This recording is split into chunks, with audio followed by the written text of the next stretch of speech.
মাত্র ১ মিনিটে একটা এমসিকিউ, একটা রুলস। যারা অ্যাডমিশন পরীক্ষার্থী আছো এবং যারা এইচএসসি থেকে অ্যাডমিশন প্রিপারেশন নিতে চাও তাদের জন্য ভিডিওটি।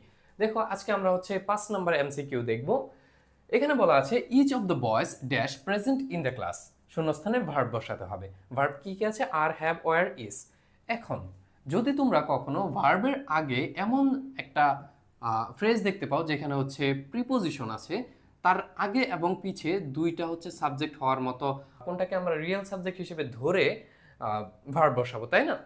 এখন দেখো আমি বলেছিলাম কি পার্সেন্টেন্স, কমন ডিটারমিনার এবং ভগ্নাংশ, এই তিনটা ক্ষেত্রে প্রিপোজিশনের পরেরটা হচ্ছে রিয়েল সাবজেক্ট এবং এই রিয়েল সাবজেক্ট অনুযায়ী আমরা ভার্ব বসাবো।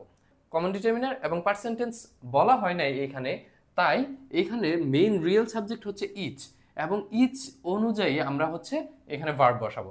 এখন ইচটা কি? ইচটা সবসময় সিঙ্গুলার, তার মানে আমাদের এইখান থেকে শুধু সিঙ্গুলার নিতে হবে।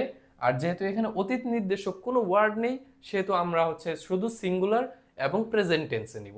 অতীত নির্দেশক ওয়ার্ড কেমন? যেমন হচ্ছে যদি ফিউচার বোঝায় তাহলে টুমোরো থাকবে, পাস্ট বোঝালে ইয়েস্টারডে থাকবে, এরকম। তার মানে সিঙ্গুলার নিতে হবে, আর হচ্ছে প্লুরাল হবে না। হ্যাভ হচ্ছে প্লুরাল হবে না, হ্যাজ হচ্ছে সিঙ্গুলার। ওয়ারটা হচ্ছে পাস্টে এবং প্লুরাল হবে না, তার মানে অ্যান্সার কি হবে? অ্যান্সার হবে ইজ। তোমরা যদি এরকম ক্লাস আরও পেতে চাও তাহলে হচ্ছে আমাদের ফেসবুক পেজ এবং ফেসবুক গ্রুপের সাথে যুক্ত হয়ে যাও। সেখানে তোমাদের এইরকম ক্লাস লাইভে নেওয়া হচ্ছে এবং কিভাবে জয়েন হবে তার জন্য হোয়াটসঅ্যাপে আমাকে নক দিতে পারো।